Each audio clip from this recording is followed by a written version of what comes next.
sommes dans Genèse 17, 7 à 8. Genèse 17,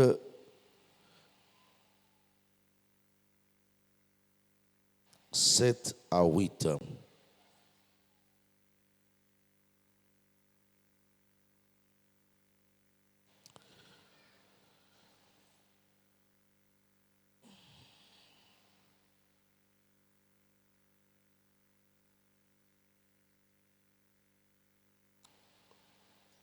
J'établirai mon alliance entre moi et toi et tes descendants après toi selon leur génération.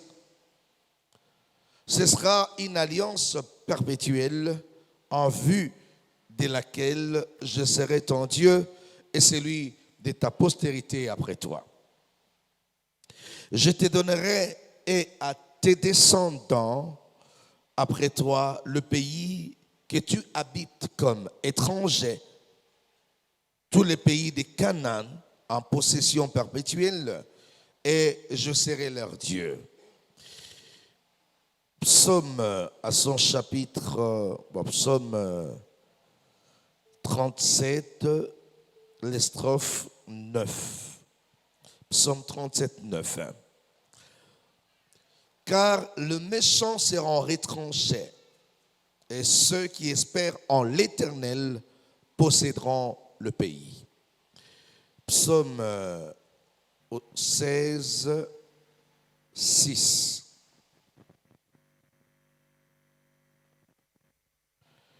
Psaume 16, 6. Un héritage délicieux m'est échu, une belle possession m'est accordée. Parole du Seigneur.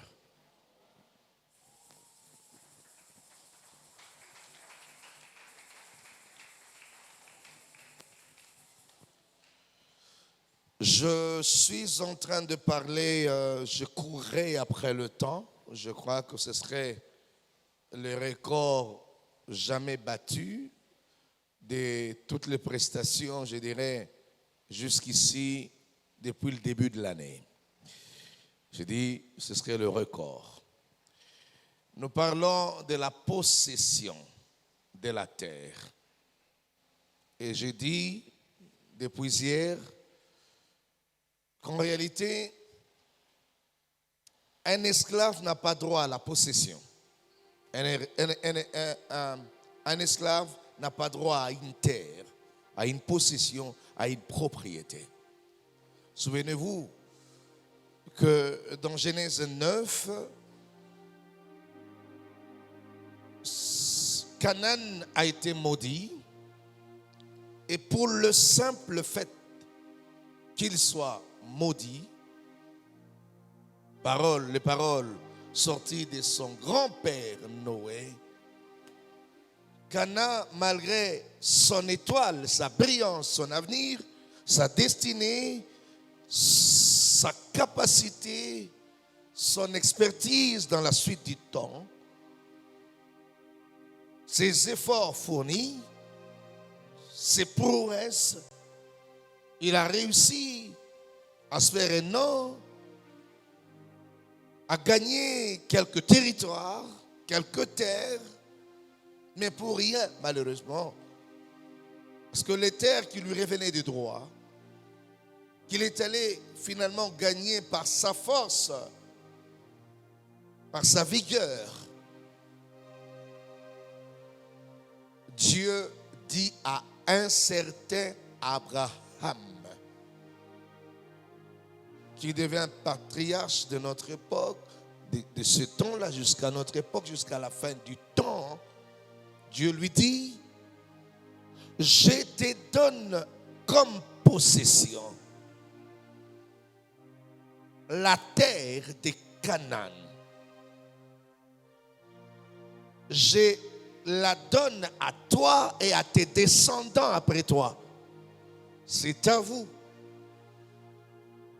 Nous sommes bien d'accord que dans ce discours, l'Éternel était en train de bien signifier que ces terres appartenaient de droit à Canaan.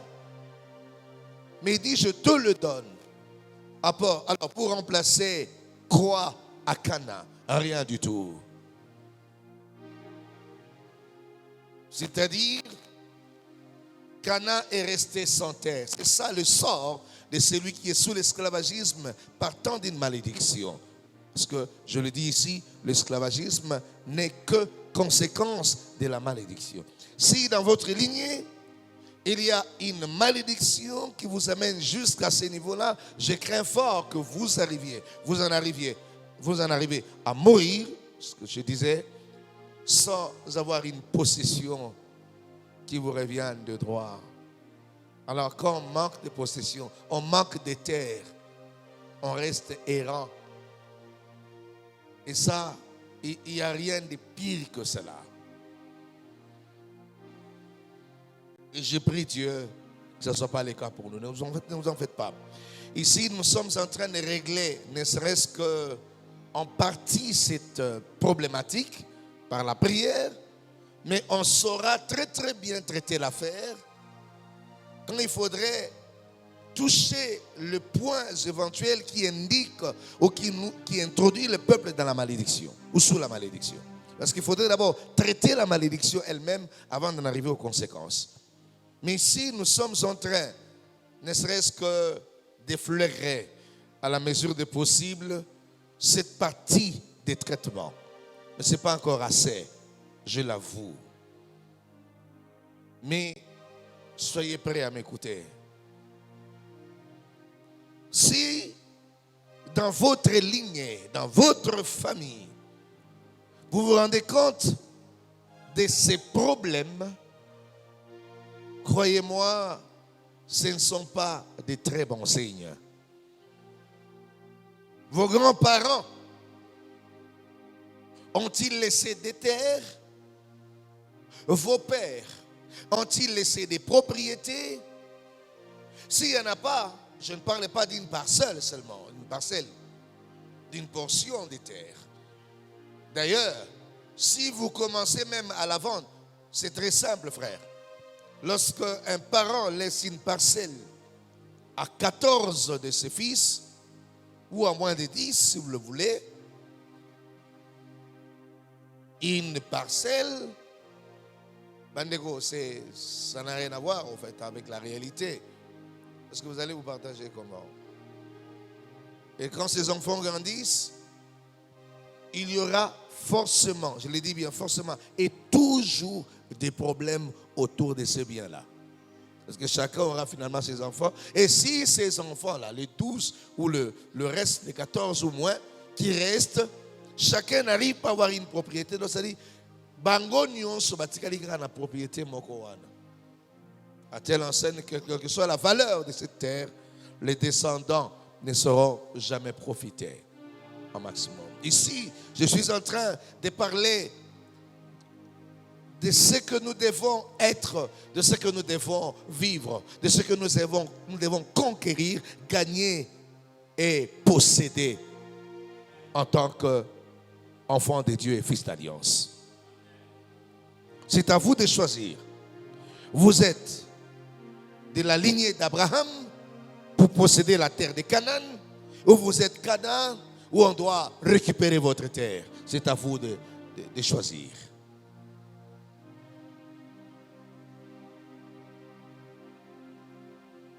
Après cela, David vient dire ceci: les méchants sera puni et retranché du milieu du peuple, mais les bons et celui qui est juste possédera le pays. Et il dit dans Psaume 16, verset 6, le psalmiste dit: j'ai reçu un héritage m'est échu. C'est une très bonne nouvelle pour moi. Et une propriété m'a été accordé. Une belle possession m'a été accordée.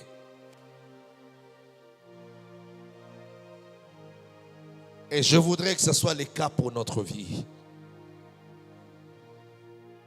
C'est ça l'essence même de l'alliance que nous avons avec Dieu. Si nous en arrivons à posséder des terres.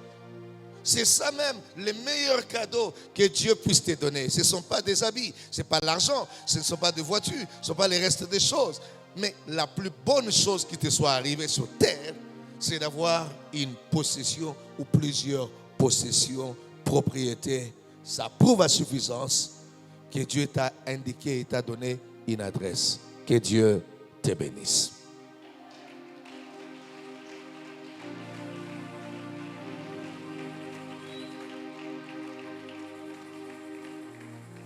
Demain, je parlerai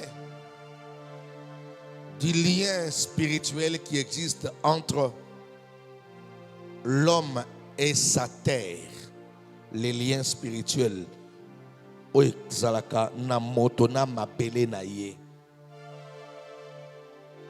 C'est là où je vous dirai, il y a de ces terres où si vous vous retrouvez dedans, vous ne pouvez jamais émerger.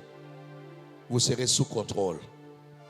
Et nous allons connaître ce que Dieu pense des terres.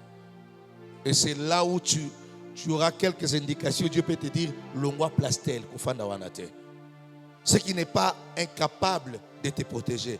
Mais les lois et les règles établies de la spiritualité des possessions et des terres t'exposent. Que Dieu te bénisse.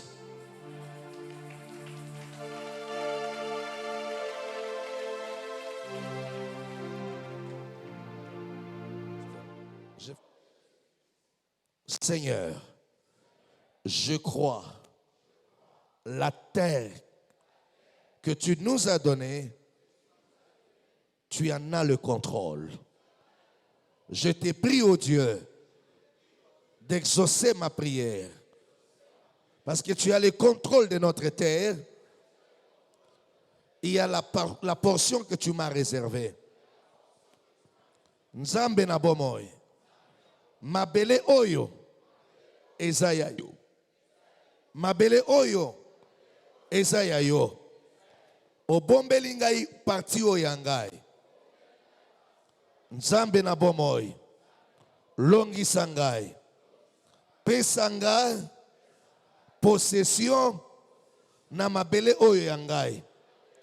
Nalingi na vivre bilembo. Ane oyo. Avant esila. Ngai na vivre bilembo.